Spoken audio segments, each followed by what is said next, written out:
नमस्कार मित्रों। पिछले क्लास में हम लोगों ने शब्दालंकार के विषय में पढ़ा और उसके जो भेद हैं, उसकी परिभाषा है, उसको हमने आप लोगों को बताया और मुझे विश्वास है कि आप लोग उसको पूरा समझ गए होंगे। ठीक है मित्रों। और अब मैं आप लोगों को अलंकार का जो दूसरा भेद है, अर्थालंकार। ठीक है, कौन सा अलंकार? अर्थालंकार। अब हम आपको वह बताने जा रहे हैं कि अर्था अलंकार कहते किसे हैं। यद्यपि उसकी परिभाषा तो मैं पहले बता चुका हूँ, लेकिन फिर भी समीचीन होने के नाते मैं इसको आपको यहाँ पर बताऊँगा मैं आपको। लेकिन इससे पहले आप लोग हमारे चैनल पर यदि नए हैं तो निश्चित रूप से यदि मेरा प्रयास ऐसा लगता है कि नहीं, हमने मेहनत किया है, हमने परिश्रम किया और परिश्रम से आपको बताने का प्रयास किया है, तो आप निश्चित रूप से हमारे इस चैनल सर्वोदय ज्ञान एकेडमी को आप लोग सब्सक्राइब करें और लाइक करें, शेयर और कमेंट करना भी आप ना भूलें। ठीक है मित्रों, तो आइए शुरू करते हैं अर्था अलंकार। ठीक है, देखिए अर्थालंकार।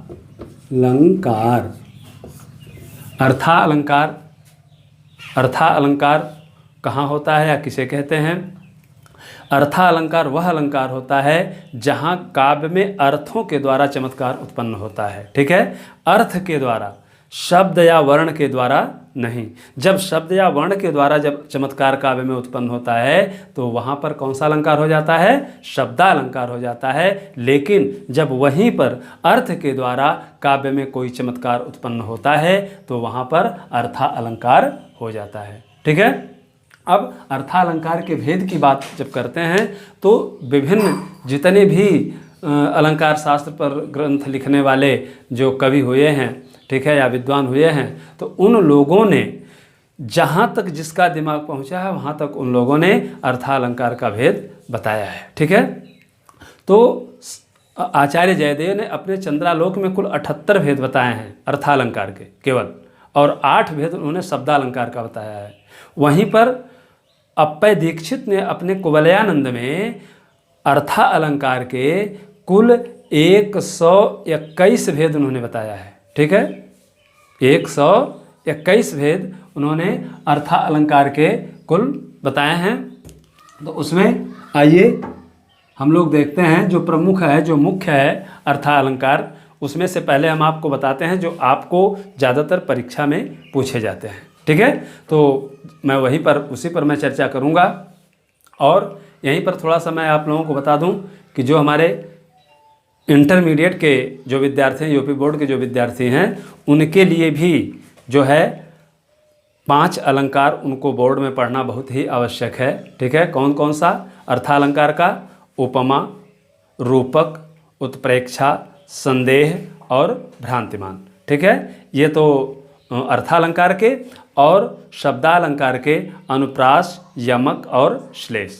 इतना ही सिलेबस यूपी बोर्ड का है कक्षा 12 का। ठीक है, तो उनको तो इतना पढ़ना है और शेष मैं इसी में अन्य प्रतियोगी परीक्षाओं के लिए भी मैं बताता चल रहा हूँ। ठीक है ना, तो आइए देखिए पहला जो इसका भेद है उपमा। कौन सा? उपमा अलंकार। ठीक, दूसरा, वैसे भेद तो बहुत है लेकिन मुख्य मैं लिख देता हूँ। उपमा, रूपक, उत्प्रेक्षा, संदेह, भ्रांतिमान। ठीक है, भ्रांतिमान। और उसके बाद विनोक्ति, मानवीयकरण,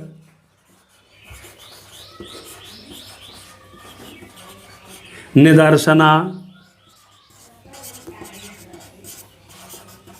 ठीक है, निदर्शना, विशेषोक्ति,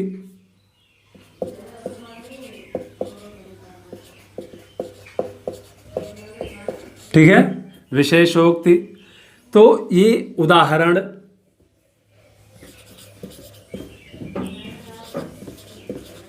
विभावना, तो ये सब अर्था अलंकार के उदाहरण हैं। ठीक है, जहाँ से कि ज़्यादातर आपको प्रश्न बनते हैं। ठीक है, इसी में फिर आ जाता है प्रदीप, और भी जितने भी आते जाएंगे हम आपको क्रमवार एक एक करके आपको बताएंगे। लेकिन इसमें से और लोगों के लिए भी, जैसे कि उपमा, रूपक, उत्प्रेक्षा, संदेह, भ्रांतिमान, प्रदीप, विभावना, मानवीकरण, इनसे परीक्षाओं में प्रतियोगी जो परीक्षाएं हैं, कोई भी प्रतियोगी परीक्षा हो, चाहे वह टेट हो, सी टेट हो, सुपर टेट हो, टीजीटी, पीजीटी, वहाँ पर अलंकार से प्रश्न बनते ही बनते हैं। ठीक है, तो उसको आप लोग पढ़िए और उसको समझिए। ठीक है, देखिए मैं इसको इरेज कर देता हूँ। अब देखिए, जो अर्था अलंकार है, अर्था अलंकार को समझने के लिए हमें 4 शब्दों पर विशेष रूप से ध्यान देना चाहिए। ठीक है, वह चारों शब्द कौन कौन से हैं? देखिए, पहले अगर यह 4 शब्द आप समझ गए तो ये जान लीजिए कि आपको अर्था अलंकार समझने में किसी भी प्रकार की दिक्कत नहीं होगी। ठीक है, तो वह चारों शब्द कौन कौन से हैं मैं एक एक करके क्रमवार आपको बताता हूं, आप उसको समझ लीजिए एकदम बिल्कुल ध्यानपूर्वक। पहला शब्द है अर्थालंकार के लिए उपमेय। 4 शब्द होते हैं इसमें, उपमेय, उपमान, साधारण धर्म और वाचक शब्द। ठीक है, उपमेय, उपमान, साधारण धर्म और वाचक शब्द। अगर ये चीज़ आप समझ गए तो निश्चित रूप से आपको अर्था अलंकार समझने में किसी प्रकार की दिक्कत नहीं होगी। देखिए, उपमेय किसे कहते हैं? जिसकी तुलना, समानता, सादृश्यता, संभावना, ठीक है, या आरोप जिसके लिए प्रकट किया जाता है वह उपमेय कहलाता है। ठीक है, जिसकी शब्द इसी पर आप ध्यान दीजिएगा, जिसकी की जाए, तुलना की जाए, चाहे समानता की जाए, चाहे भेद रहित आरोप किया जाए, जिसके लिए किया जाए या जिसके लिए संभावना किया जाए, वह क्या होता है? उपमेय हो जाता है। ठीक है, अभी मैं आपको उदाहरण से समझाता हूँ। दूसरा शब्द है उपमान। उपमान, जिससे उपमेय की सादृश्यता या समानता या सादृश्यता या संभावना प्रकट किया जाए, वह क्या हो जाता है? उपमान हो जाता है। यानी शब्द पर ध्यान दीजिएगा, जिसकी, जिससे, जिसकी की जाती है, ठीक है, वह उपमेय होता है, और जिससे की जाती है वह क्या हो जाता है? उपमान हो जाता है। ठीक है, जिसकी की जाती है उपमेय और जिससे किया जाता है वह उपमान। ठीक है, और फिर साधारण धर्म क्या हो जाता है? साधारण धर्म। ठीक है, तो साधारण धर्म क्या होता है? साधारण धर्म यानी उपमेय और उपमान, उपमान या उपमेय, उसमें से किसी की जो है, जो धर्म होता है, जो उसका गुण होता है, जो उसकी विशेषता होती है, जो प्रकट करने वाला शब्द, उसकी विशेषता को प्रकट करने वाला शब्द, उसके गुण को प्रकट करने वाला शब्द जो होता है वह साधारण धर्म कहलाता है। ठीक है, और फिर उसके बाद आ जाता है वाचक शब्द। वाचक शब्द वह शब्द होता है कि जो उपमेय अथवा उपमान से साधारण धर्म के बीच संबंध स्थापित करता है। ठीक है, जो उपमेय अथवा उपमान से साधारण धर्म के बीच में जो संबंध स्थापित करने वाला शब्द होता है वह क्या कहलाता है? वाचक शब्द कहलाता है। अब देखिए, मैं आपको एक उदाहरण के द्वारा मैं समझा रहा हूं, आप समझ जाएंगे। जैसे हमने कह दिया कि राम शेर के समान बलवान है। ठीक है, राम शेर के समान बलवान है। अब राम क्या है यहां पर? जिसकी हो गया, तो जिसकी का मतलब उपमेय।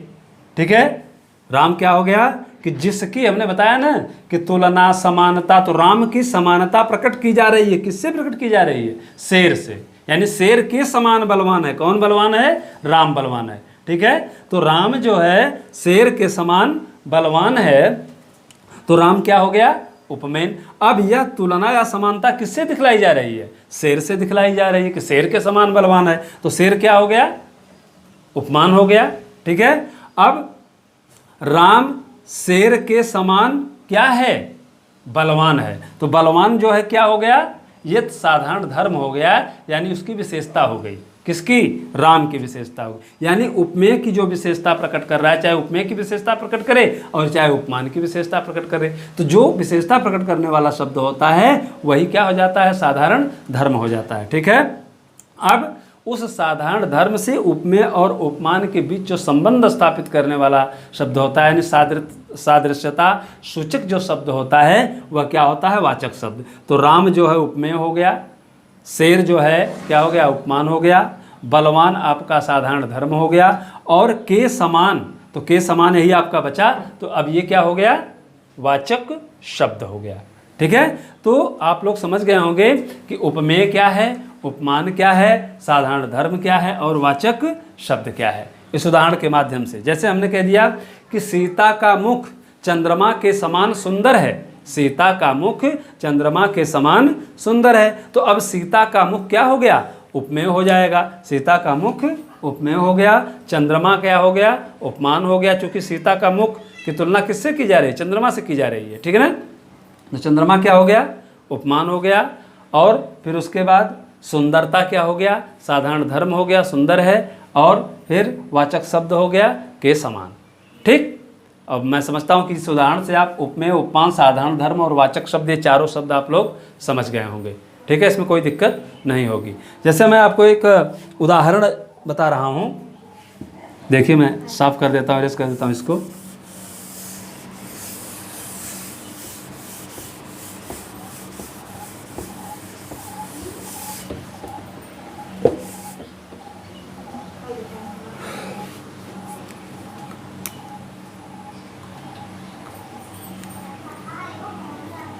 देखिए, मुख मयंक,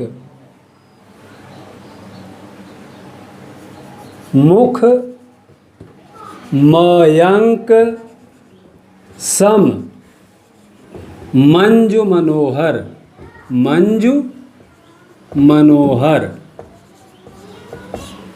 मुख मयंक सम मंजु मनोहर। अब इसमें देखिए, मुख कैसा है, मयंक चंद्रमा, मुख माने मुख, मयंक माने चंद्रमा, सम समान, कैसा, मंजु मनोहर कोमल और मनोहर। मुख कैसा है, चंद्रमा के समान कोमल और मनोहर है।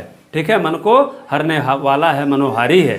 ठीक है मित्रों, तो यहाँ पर देखिए कि मुख क्या हो गया, उपमेय हो गया। ठीक है, मयंक अर्थात चंद्रमा क्या हो गया, आपका उपमान हो गया, सम क्या हो गया, यह वाचक शब्द हो गया, और मंजु मनोहर क्या हो गया, यह आपका साधारण धर्म हो गया।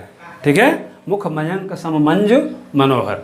तो इसमें चारों तत्व जो है विद्यमान हैं, कौन कौन, उपमेय, उपमान, साधारण धर्म और वाचक शब्द। ठीक है, अब मैं समझता हूं कि आप लोग समझ गए होंगे। अब हम लोग आगे देखते हैं उपमा अलंकार। पहला जो भेद प्रमुख है वह है उपमा। उपमा अलंकार किसे कहते हैं? जब हमने आपको उपमेय, उपमान, साधारण धर्म, वाचक शब्द समझा दिया, तो अब मैं समझता हूँ कि इसको समझने में किसी प्रकार की आप लोगों को दिक्कत नहीं होगी।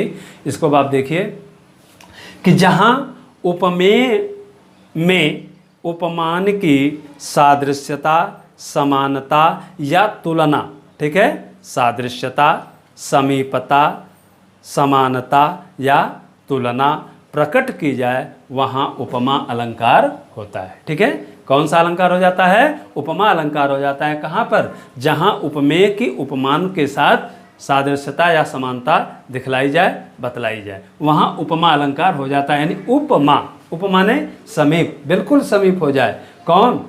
उपमेय के समीप कौन हो जाए? उपमान हो जाए। उपमा, मा, मान, उपमेय। ठीक है, तो उपमेय के समीप, और उप जो है उपसर्ग है, इसका अर्थ ही होता है समीप।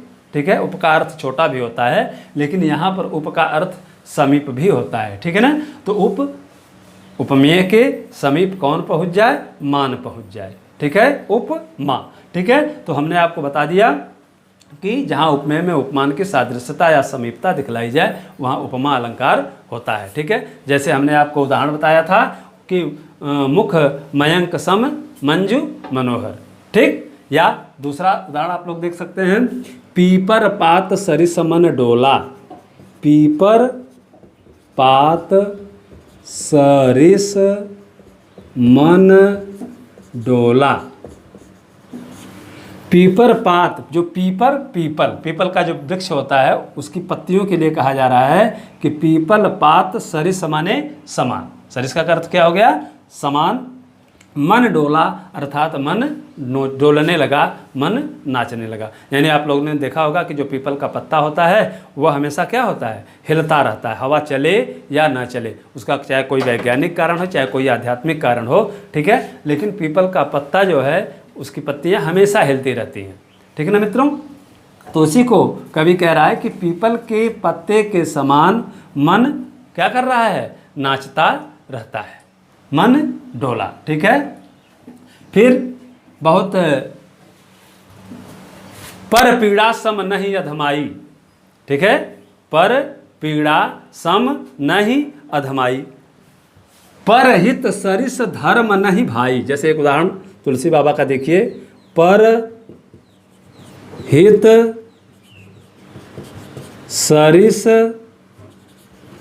धर्म नहीं भाई, अपर पीड़ा सम नहीं अधमाई।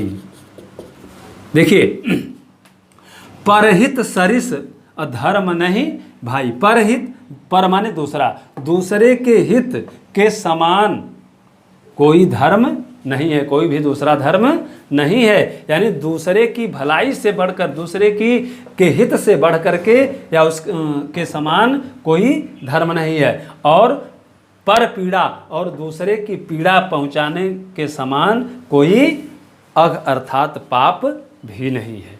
ठीक है। तो के समान आ रहा है ना अर्थ करने पर, तो यहाँ पर कौन सा अलंकार हो गया? उपमा अलंकार हो गया।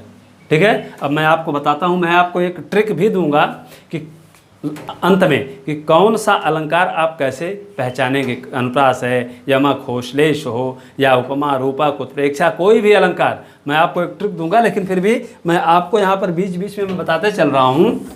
देखिए, आप जैसे अगर वाक्य में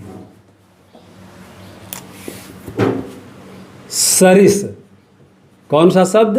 सरिस, सम, सु, सा, से, ठीक है, जैसे,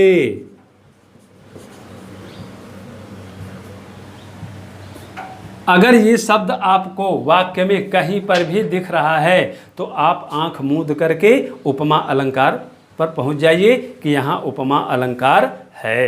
यद्यपि अर्थालंकार में अलंकार को पकड़ने के लिए आपको अर्थ कुछ न कुछ आना चाहिए, लेकिन अगर अर्थ आप नहीं भी जान पा रहे हैं तो आपको अगर ये शब्द मिल जाते हैं, सरिस, सम, सु, सा, से, जैसे, ठीक है, इव संस्कृत में भी प्रयुक्त होता है।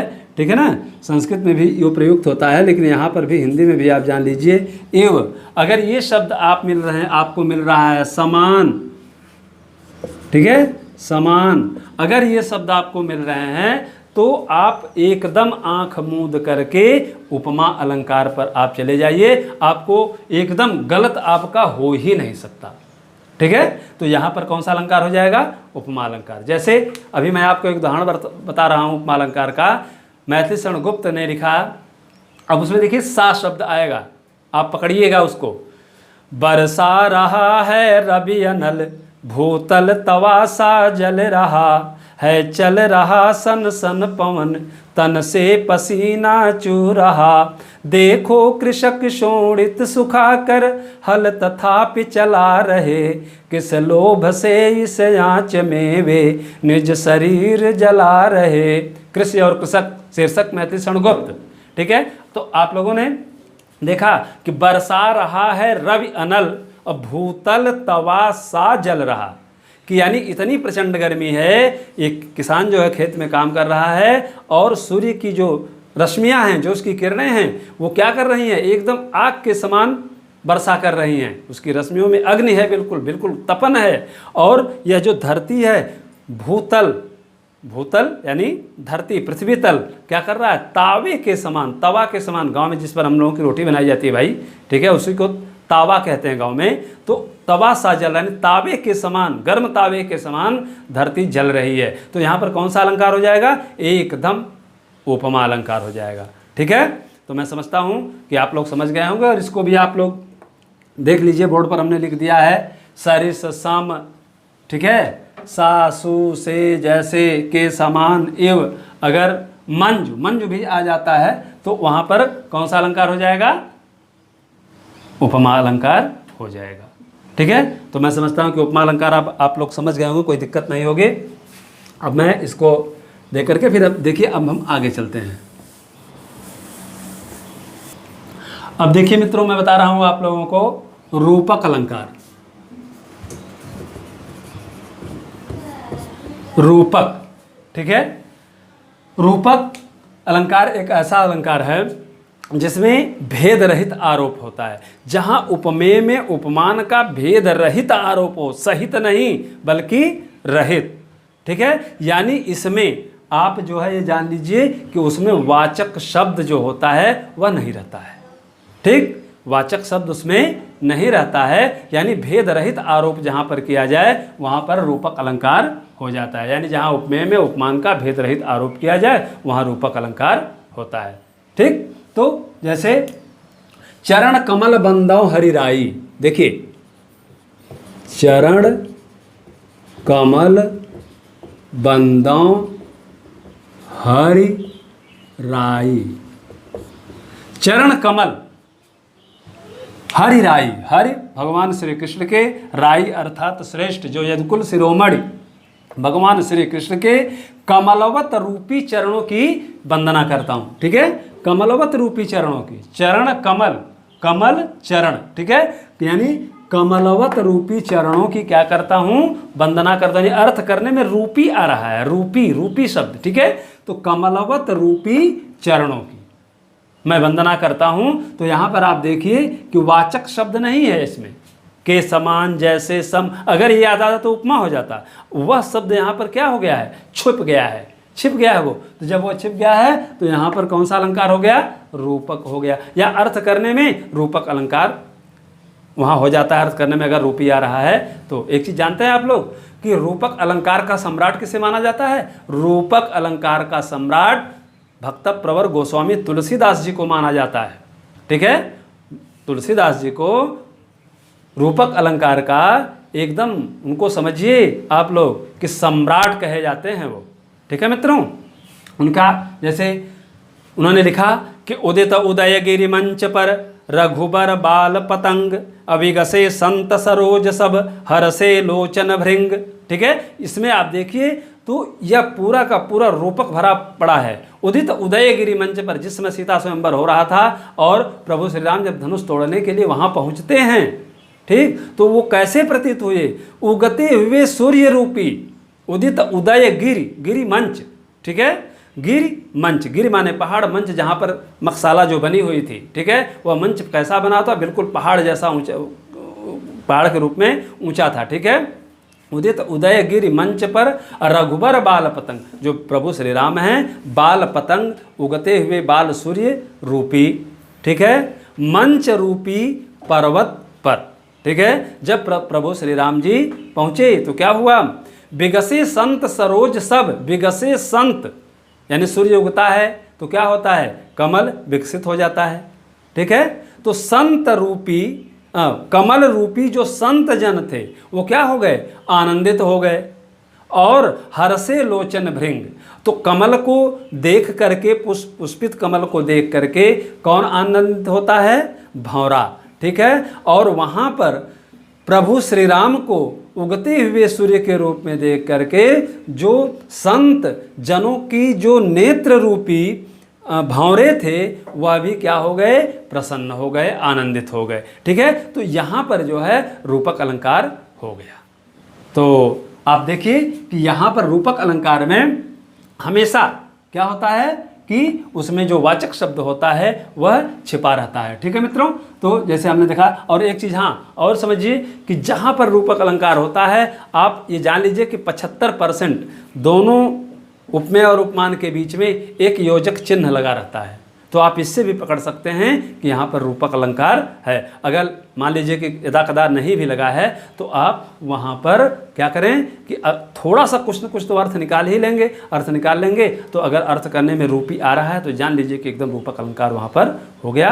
और अब मैंने आपको आज बताया उपमा और रूपक के बारे में। अब आगे जो है हम आपको उत्प्रेक्षा और संदेह, भ्रांति, मार, विनोक्ति जो भी अलंकार है मैं उसके बारे में फिर मैं चर्चा करूंगा, क्योंकि अगर ज़्यादा करूंगा तो वीडियो बहुत लंबा हो जाएगा और आप भी उबने लगेंगे। तो अब आप इन दोनों अलंकारों को देखिए शेष आगे के भाग में। तब तक के लिए जय हिंद।